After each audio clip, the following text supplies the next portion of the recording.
Welcome to Vidyarthivani YouTube channel.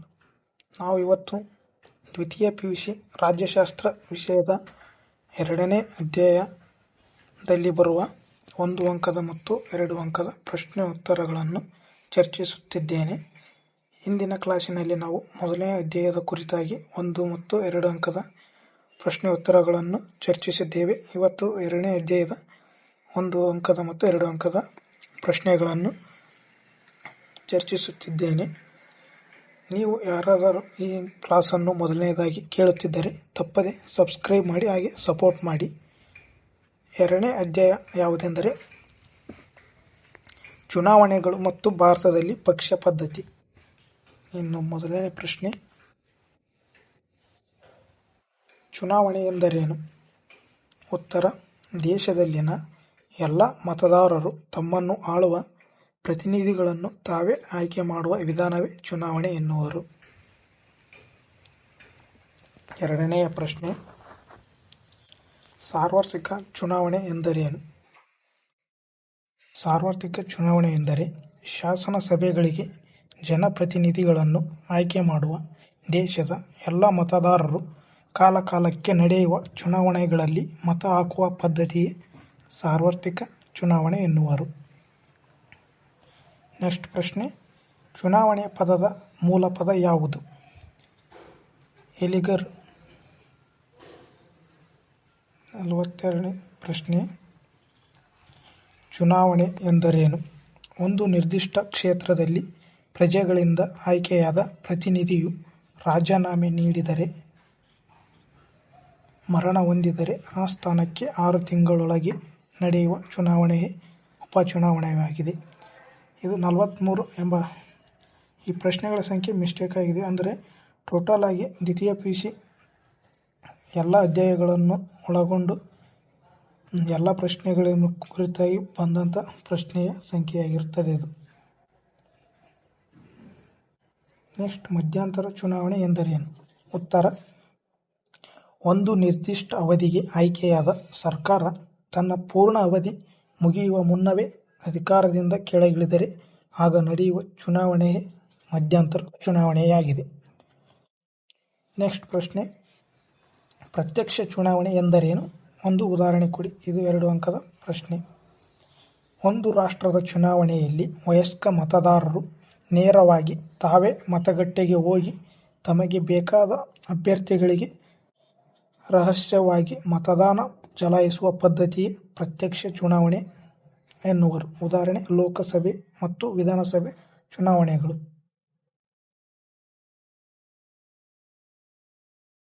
Next ಪ್ರಶ್ನೆ, ಪರೋಕ್ಷ ಚುನಾವಣೆ ಎಂದರೇನು? ಒಂದು ಉದಾಹರಣೆ ಕೊಡಿ. ಉತ್ತರ: ಒಂದು ರಾಷ್ಟ್ರದ ಚುನಾವಣೆಯಲ್ಲಿ ಮತದಾರರು ನೇರವಾಗಿ ಭಾಗವಹಿಸದೆ ತಮ್ಮಿಂದ ಆಯ್ಕೆಯಾದ ಪ್ರತಿನಿಧಿಗಳಿಂದ ತಮ್ಮ ರಾಷ್ಟ್ರದ ಮುಖ್ಯಸ್ಥರನ್ನು ಆಯ್ಕೆ ಮಾಡುವ ಪದ್ಧತಿಯೇ ಪರೋಕ್ಷ ಚುನಾವಣೆಯಾಗಿದೆ. ಉದಾಹರಣೆಗೆ ರಾಷ್ಟ್ರಪತಿ, ರಾಜ್ಯಸಭೆ ಮತ್ತು ವಿಧಾನ ಪರಿಷತ್ತು ಚುನಾವಣೆಯಾಗಿದೆ. ನೆಕ್ಸ್ಟ್ ಪ್ರಶ್ನೆ, ಸಾರ್ವತ್ರಿಕ ವಯಸ್ಕ ಮತದಾನ ಪದ್ಧತಿ ಎಂದರೇನು? ಒಂದು ಉದಾಹರಣೆ ಕೊಡಿ. ಉತ್ತರ: ಭಾರತದಲ್ಲಿ 18 ವರ್ಷ ತುಂಬಿದ ಎಲ್ಲ ಸ್ತ್ರೀ ಪುರುಷರು ಲಿಂಗ, ಧರ್ಮ, ಜಾತಿ, ಆರ್ಥಿಕ ಮತ್ತು ಸಾಮಾಜಿಕ ಸ್ಥಾನಮಾನ ಮುಂತಾದವುಗಳ ತಾರತಮ್ಯವಿಲ್ಲದೆ ಮತದಾನದಲ್ಲಿ ಪಾಲ್ಗೊಂಡು ತಮಗೆ ಬೇಕಾದ ಅಭ್ಯರ್ಥಿಯನ್ನು ಆಯ್ಕೆ ಮಾಡುವ ಪದ್ಧತಿಯೇ ಸಾರ್ವತ್ರಿಕ ವಯಸ್ಕ ಮತದಾನ ಪದ್ಧತಿಯಾಗಿದೆ. ಉದಾಹರಣೆಗೆ ಭಾರತದಲ್ಲಿನ ಚುನಾವಣೆಗಳು. ನೆಕ್ಸ್ಟ್ ಪ್ರಶ್ನೆ, ಭಾರತದಲ್ಲಿ ಮತ ಚಲಾಯಿಸಲು ಕನಿಷ್ಠ ವಯೋಮಿತಿ ಎಷ್ಟು? ಉತ್ತರ: 18 ವರ್ಷ. ಇನ್ನು ನೆಕ್ಸ್ಟ್ ಪ್ರಶ್ನೆ, ಭಾರತದ ಚುನಾವಣಾ ಆಯೋಗದಲ್ಲಿ ಎಷ್ಟು ಜನ ಸದಸ್ಯರಿದ್ದಾರೆ? ಉತ್ತರ: 3 ಜನ. ನೆಕ್ಸ್ಟ್ ಪ್ರಶ್ನೆ, ಭಾರತ ಚುನಾವಣಾ ಆಯೋಗದ ಆಯುಕ್ತರನ್ನು ಯಾರು ನೇಮಿಸುತ್ತಾರೆ? ರಾಷ್ಟ್ರಪತಿಗಳು. ನಮ್ಮ ವಿದ್ಯಾರ್ಥಿವಾಣಿ ಯೂಟ್ಯೂಬ್ ಚಾನಲನ್ನು ಇನ್ನೂ ಯಾರು ಸಬ್ಸ್ಕ್ರೈಬ್ ಮಾಡಿಲ್ಲ, ಹಾಗೆ ಸಬ್ಸ್ಕ್ರೈಬ್ ಮಾಡಿ ಮತ್ತು ಕಮೆಂಟ್ ಮೂಲಕ ತಿಳಿಸಿ. ನಿಮಗೆ ಮುಂದೆ ಯಾವ ವಿಷಯದ ಬಗ್ಗೆ ಮಾಹಿತಿ ಬೇಕೆಂಬುದನ್ನು ಕಮೆಂಟ್ ಮೂಲಕ ತಿಳಿಸಿ, ಹಾಗೆ ಲೈಕ್ ಮಾಡಿ. ನೆಕ್ಸ್ಟ್ ಪ್ರಶ್ನೆ, ಭಾರತ ಚುನಾವಣಾ ಆಯೋಗದ ಆಯುಕ್ತರ ಅಧಿಕಾರಾವಧಿ ಎಷ್ಟು? ಉತ್ತರ 6 ವರ್ಷ. ನೆಕ್ಸ್ಟ್ ಪ್ರಶ್ನೆ, ಇವಿಎಂ ಅನ್ನು ವಿಸ್ತರಿಸಿ. Electronic voting machine. ಎಪಿಕ್ ಅನ್ನು ವಿಸ್ತರಿಸಿ. ಉತ್ತರ electors photo identity card. Next ಪ್ರಶ್ನೆ, ಮತದಾರರ ಗುರುತಿನ ಚೀಟಿ ಎಂದರೇನು? ಉತ್ತರ ಚುನಾವಣೆಗಳಲ್ಲಿ ನಡೆಯುವ ಅಕ್ರಮ, ಭ್ರಷ್ಟಾಚಾರ ಮತ್ತು ನಕಲಿ ಮತದಾನವನ್ನು ತಡೆಯುವ ಸಲುವಾಗಿ ಅಸ್ತಿತ್ವಕ್ಕೆ ಬಂದ ಹೊಸ ಪದ್ಧತಿಯೇ ಮತದಾರರ ಗುರುತಿನ ಚೀಟಿಯಾಗಿದೆ. ಇನ್ನು ನೆಕ್ಸ್ಟ್ ಪ್ರಶ್ನೆ, ವಿದ್ಯುನ್ಮಾನ ಮತಯಂತ್ರ ಎಂದರೇನು? ಉತ್ತರ ಚುನಾವಣೆಯ ಹಳೆಯ ವ್ಯವಸ್ಥೆಯಾದ ಮತಪತ್ರಗಳು ಮತ್ತು ಮತಪೆಟ್ಟಿಗೆಗಳಿಂದ ಉಂಟಾಗುವ ಲೋಪದೋಷಗಳನ್ನು ನಿವಾರಿಸಿ ಮತದಾನ ಮಾಡಲು ಬಳಸುವ ಒಂದು ಆಧುನಿಕ ಯಂತ್ರವೇ ವಿದ್ಯುನ್ಮಾನ ಮತಯಂತ್ರವಾಗಿದೆ. ಇನ್ನು ನೆಕ್ಸ್ಟ್ ಪ್ರಶ್ನೆ, ರಾಜಕೀಯ ಪಕ್ಷಗಳು ಎಂದರೇನು? ಉತ್ತರ ರಾಜಕೀಯ ಪಕ್ಷಗಳು ಎಂದರೆ ಸಾಮಾನ್ಯ ಸಿದ್ಧಾಂತದ ಆಧಾರದ ಮೇಲೆ ರಾಜಕೀಯ ಅಧಿಕಾರವನ್ನು ಪಡೆಯುವ ಸಲುವಾಗಿ ಸಂಘಟಿತವಾಗಿರುವ ಜನಸಮೂಹವೇ ರಾಜಕೀಯ ಪಕ್ಷಗಳು. ಇನ್ನು ನೆಕ್ಸ್ಟ್ ಪ್ರಶ್ನೆ, ಭಾರತದಲ್ಲಿ ಎಂತಹ ಪಕ್ಷ ಪದ್ಧತಿ ಇದೆ? ಉತ್ತರ ಬಹುಪಕ್ಷ ಪದ್ಧತಿ. ನೆಕ್ಸ್ಟ್ ಪ್ರಶ್ನೆ, ರಾಷ್ಟ್ರೀಯ ಪಕ್ಷಗಳು ಎಂದರೇನು? ರಾಷ್ಟ್ರೀಯ ಹಿತಾಸಕ್ತಿಯನ್ನು ಇಟ್ಟುಕೊಂಡು ಅಸ್ತಿತ್ವಕ್ಕೆ ಬಂದ ಪಕ್ಷಗಳನ್ನು ರಾಷ್ಟ್ರೀಯ ಪಕ್ಷಗಳು ಎಂದು ಕರೆಯುತ್ತೇವೆ. ನೆಕ್ಸ್ಟ್ ಪ್ರಶ್ನೆ, ಪ್ರಾದೇಶಿಕ ಪಕ್ಷ ಎಂದರೇನು? ಪ್ರಾದೇಶಿಕ ಪಕ್ಷ ಎಂದರೆ ಪ್ರಾದೇಶಿಕ ಮಟ್ಟದಲ್ಲಿ ಬೆಳೆದು ಬಂದ, ಅಸ್ತಿತ್ವಕ್ಕೆ ಬಂದ ಪಕ್ಷಗಳೇ ಪ್ರಾದೇಶಿಕ ಪಕ್ಷಗಳು. ಪ್ರಾಂತೀಯ ಹಿತಾಸಕ್ತಿಗಳಿಂದಲೇ ಜಲ, ಭಾಷೆ ಇವುಗಳ ರಕ್ಷಣೆಗಾಗಿ ಉಗಮಿಸಿದ ಪಕ್ಷಗಳೇ ಪ್ರಾದೇಶಿಕ ಪಕ್ಷಗಳಾಗಿವೆ. ನೆಕ್ಸ್ಟ್ ಪ್ರಶ್ನೆ, ಭಾರತೀಯ ರಾಷ್ಟ್ರೀಯ ಕಾಂಗ್ರೆಸ್ನ ಸ್ಥಾಪಕರು ಯಾರು? ಎ.ಓ. ವ್ಯೂಮ್. ನೆಕ್ಸ್ಟ್ ಪ್ರಶ್ನೆ, ಭಾರತೀಯ ರಾಷ್ಟ್ರೀಯ ಕಾಂಗ್ರೆಸ್ ಯಾವಾಗ ಸ್ಥಾಪನೆಯಾಯಿತು? 1885. ನೆಕ್ಸ್ಟ್ ಪ್ರಶ್ನೆ, ಎನ್.ಡಿ.ಎ ಅನ್ನು ವಿಸ್ತರಿಸಿ. ಉತ್ತರ ನ್ಯಾಷನಲ್ ಡೆಮೊಕ್ರೆಟಿಕ್ ಅಲಯನ್ಸ್, ರಾಷ್ಟ್ರೀಯ ಪ್ರಜಾಸತ್ತಾತ್ಮಕ ಒಕ್ಕೂಟ ಕನ್ನಡದಲ್ಲಿ. ಇನ್ನು ನೆಕ್ಸ್ಟ್ ಪ್ರಶ್ನೆ, ಯುಪಿಎ ವಿಸ್ತರಿಸಿ. ಯುಪಿಎ ಎಂದರೆ ಯುನೈಟೆಡ್ ಪ್ರೋಗ್ರೆಸಿವ್ ಅಲಯನ್ಸ್, ಸಂಯುಕ್ತ ಪ್ರಗತಿಪರ ಒಕ್ಕೂಟ. ನೆಕ್ಸ್ಟ್ ಪ್ರಶ್ನೆ, ಬಿಜೆಪಿ ಪಕ್ಷ ಯಾವಾಗ ಅಸ್ತಿತ್ವಕ್ಕೆ ಬಂದಿತು? 1980ರಲ್ಲಿ ಬಿಜೆಪಿ ಪಕ್ಷವು ಅಸ್ತಿತ್ವಕ್ಕೆ ಬಂದಿದೆ. ನೆಕ್ಸ್ಟ್ ಪ್ರಶ್ನೆ, ಕಮ್ಯುನಿಸ್ಟ್ ಪಕ್ಷ ಯಾವಾಗ ಸ್ಥಾಪನೆಯಾಯಿತು? ಉತ್ತರ 1924ರಲ್ಲಿ. ನೆಕ್ಸ್ಟ್ ಪ್ರಶ್ನೆ, ಪಕ್ಷಾಂತರ ಎಂದರೇನು? ಉತ್ತರ ಒಬ್ಬ ಚುನಾಯಿತ ಸದಸ್ಯ ಒಂದು ಪಕ್ಷದಿಂದ ಆಯ್ಕೆಯಾಗಿ ತಾನು ಆಯ್ಕೆಯಾದ ಶಾಸನಸಭೆಯ ಸ್ಥಾನಕ್ಕೆ ರಾಜೀನಾಮೆ ನೀಡದೆ ಇನ್ನೊಂದು ಪಕ್ಷವನ್ನು ಸೇರಿದರೆ ಅದನ್ನು ಪಕ್ಷಾಂತರ ಎನ್ನುವರು. ನೆಕ್ಸ್ಟ್ ಪ್ರಶ್ನೆ, ಪಕ್ಷಾಂತರ ನಿಷೇಧ ಕಾಯ್ದೆ ಯಾವಾಗ ಜಾರಿಗೆ ಬಂದಿತು? ಉತ್ತರ ಪಕ್ಷಾಂತರ ನಿಷೇಧ ಕಾಯ್ದೆಯು 1985 ಏಪ್ರಿಲ್ 1ರಂದು ಜಾರಿಗೆ ಬಂದಿತು.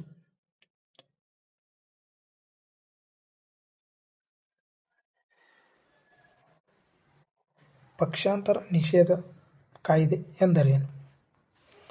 ರಾಜಕೀಯ ನಾಯಕರು ಒಂದು ಪಕ್ಷವನ್ನು ಬಿಟ್ಟು ಮತ್ತೊಂದು ಪಕ್ಷಕ್ಕೆ ಹೋಗುವುದನ್ನು ತಡೆಯಲು ಜಾರಿಗೆ ತಂದಿರುವ ಕಾಯ್ದೆಯೇ ಪಕ್ಷಾಂತರ ನಿಷೇಧ ಕಾಯ್ದೆ ಎನ್ನುವರು. ನೆಕ್ಸ್ಟ್ ಪ್ರಶ್ನೆ, ಪಕ್ಷಾಂತರಕ್ಕೆ ಇರುವ ಇತರ ಹೆಸರುಗಳೇನು? Floor crossing England, carpet crossing Nigeria, defection Bharat. Defection.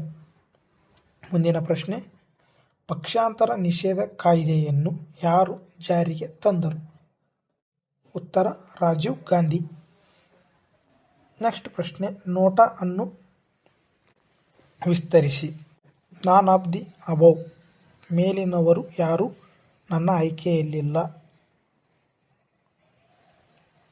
Next ಪ್ರಶ್ನೆ, ಚುನಾವಣಾ ಆಯೋಗ ಎಂದರೇನು? ಮುಕ್ತ ಮತ್ತು ನಿಷ್ಪಕ್ಷಪಾತವಾಗಿ ಚುನಾವಣೆಗಳನ್ನು ನಡೆಸಲು ಸ್ಥಾಪಿತವಾಗಿರುವ ಆಯೋಗವೇ ಚುನಾವಣಾ ಆಯೋಗವಾಗಿದೆ.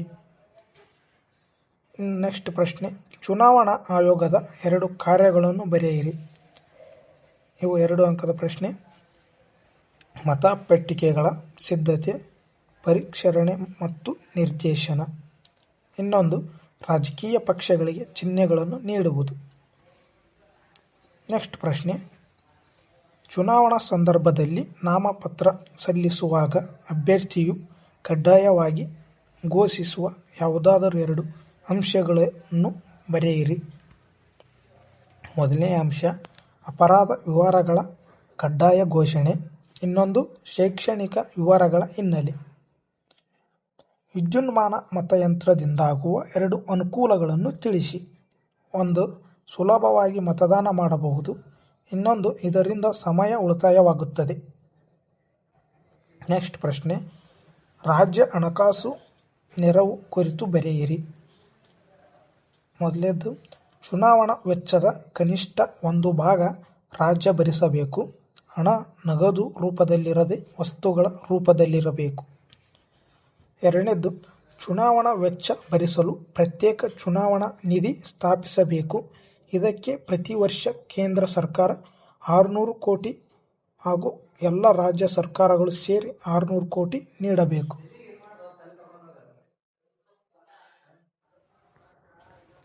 ನೆಕ್ಸ್ಟ್ ಪ್ರಶ್ನೆ, ಚುನಾವಣಾ ಸುಧಾರಣೆಗಳಿಗೆ ಶಿಫಾರಸು ಮಾಡಿದ ಯಾವುದಾದರೂ 2 ಸಮಿತಿಗಳು ಯಾವುವು? ಒಂದು, ವಾಂಚು ಸಮಿತಿ. ಇನ್ನೊಂದು, ತಾರ್ಕುಂಡೆ ಸಮಿತಿ. ನೆಕ್ಸ್ಟ್ ಪ್ರಶ್ನೆ, ಸರ್ಕಾರವೇ ಚುನಾವಣಾ ವೆಚ್ಚವನ್ನು ಭರಿಸಲು ಶಿಫಾರಸು ಮಾಡಿದ ಸಮಿತಿಗಳು ಯಾವುವು? ಮೊದಲನೇದು ವಾಂಚು ಸಮಿತಿ, ತಾರ್ಕುಂಡೆ ಸಮಿತಿ.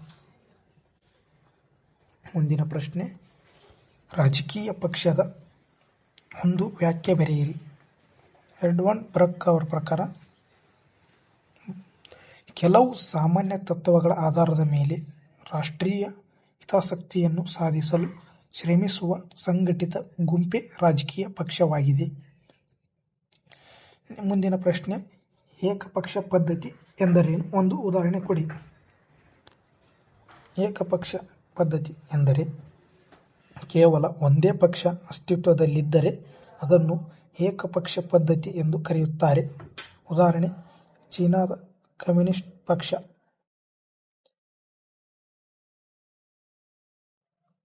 ದ್ವಿಪಕ್ಷ ಪದ್ಧತಿ ಎಂದರೇನು? ಉದಾಹರಣೆ ಕೊಡಿ. ರಾಷ್ಟ್ರದಲ್ಲಿ 2 ಪಕ್ಷಗಳು ಅಸ್ತಿತ್ವದಲ್ಲಿದ್ದರೆ ಅದನ್ನು ದ್ವಿಪಕ್ಷ ಪದ್ಧತಿ ಎಂದು ಕರೆಯುತ್ತಾರೆ.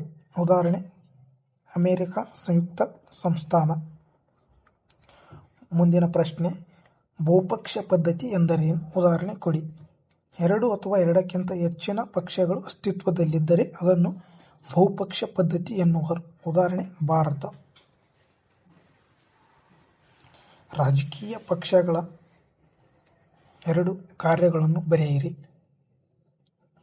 ಒಂದನೇದ್ದು, ಚುನಾವಣೆ ಪ್ರಣಾಳಿಕೆ ಸಿದ್ಧಪಡಿಸುವುದು. ಎರಡನೇದ್ದು, ಅಭ್ಯರ್ಥಿಗಳ ಆಯ್ಕೆ. ಮುಂದಿನ ಪ್ರಶ್ನೆ, ಸಮ್ಮಿಶ್ರ ಸರ್ಕಾರ ಯಾವಾಗ ರಚನೆಯಾಗುತ್ತದೆ? ಚುನಾವಣೆಗಳು ನಡೆದು ಫಲಿತಾಂಶಗಳು ಪ್ರಕಟವಾದಾಗ ಯಾವುದೇ ಒಂದು ನಿರ್ದಿಷ್ಟ ರಾಜಕೀಯ ಪಕ್ಷ ಸರ್ಕಾರ ರಚನೆ ಮಾಡುವಷ್ಟು ಬಹುಮತ ಪಡೆಯದಿದ್ದಾಗ ಸಮ್ಮಿಶ್ರ ಸರ್ಕಾರ ರಚನೆಯಾಗುತ್ತದೆ. ಮುಂದಿನ ಪ್ರಶ್ನೆ, ರಾಷ್ಟ್ರೀಯ ಪಕ್ಷಗಳನ್ನು ಹೆಸರಿಸಿ. ಭಾರತೀಯ ರಾಷ್ಟ್ರೀಯ ಕಾಂಗ್ರೆಸ್ ಪಕ್ಷ, ಭಾರತೀಯ ಜನತಾ ಪಾರ್ಟಿ ಬಿಜೆಪಿ ಪಕ್ಷ. ನೆಕ್ಸ್ಟ್ ಪ್ರಶ್ನೆ, ಪ್ರಮುಖ ಪ್ರಾಂತೀಯ ಪಕ್ಷಗಳು ಯಾವುವು? ತೆಲುಗು ದೇಶಂ, ಶಿವಸೇನಾ, DMK ಅಕಾಲಿ ದಳ. ಇವೆಲ್ಲ ಪ್ರಶ್ನೆಗಳು 2ನೇ ಅಧ್ಯಾಯದಲ್ಲಿ ಬರುವಂತಹ 1 ಅಂಕದ ಮತ್ತು 2 ಅಂಕದ ಎಲ್ಲ ಪ್ರಶ್ನೆಗಳ ಉತ್ತರಗಳು ಮತ್ತು ಎಲ್ಲ ಪ್ರಶ್ನೆ ಉತ್ತರಗಳಾಗಿವೆ. ಮುಂದಿನ ಕ್ಲಾಸಿನಲ್ಲಿ 3 ಮತ್ತು 4ನೇ ಅಧ್ಯಾಯದಲ್ಲಿ ಒಳಗೊಂಡಂತಹ 1 ಮತ್ತು 2 ಅಂಕದ ಪ್ರಮುಖ 1 ಮತ್ತು 2 ಅಂಕದ ಪ್ರಶ್ನೆಗಳ ಉತ್ತರಗಳನ್ನು ಚರ್ಚಿಸೋಣ. ಈ ವಿಡಿಯೋ ನಿಮಗೆ ಇಷ್ಟವಾದರೆ ಲೈಕ್ ಮಾಡಿ, ಹಾಗೆ ಸಪೋರ್ಟ್ ಮಾಡಿ, ನಿಮ್ಮ ಫ್ರೆಂಡ್ಸ್ಗೆ ಶೇರ್ ಮಾಡಿ. ನಮ್ಮ ವಿದ್ಯಾರ್ಥಿವಾಣಿ ಯೂಟ್ಯೂಬ್ ಚಾನಲನ್ನು ತಪ್ಪದೆ ಸಬ್ಸ್ಕ್ರೈಬ್ ಮಾಡಿ. ಇದೇ ಥರ ನಿಮಗೆ ಉಪಯುಕ್ತವಾದ ಕ್ಲಾಸ್ಗಳನ್ನು ನಮ್ಮ ವಿದ್ಯಾರ್ಥಿವಾಣಿ ಯೂಟ್ಯೂಬ್ ಚಾನಲ್ನಲ್ಲಿ ಅಪ್ಲೋಡ್ ಮಾಡುತ್ತೇನೆ. ಆದ ಕಾರಣ ಎಲ್ಲರೂ ಸಬ್ಸ್ಕ್ರೈಬ್ ಮಾಡಿ, ಹಾಗೆ ಸಪೋರ್ಟ್ ಮಾಡಿ. ಮತ್ತು ನಿಮಗೆ ಯಾವ ವಿಷಯದ ಬಗ್ಗೆ ಕ್ಲಾಸ್ ಮಾಡಬೇಕೆಂಬುದನ್ನು ಕೂಡ ಕಮೆಂಟ್ ಮೂಲಕ ತಿಳಿಸಿ.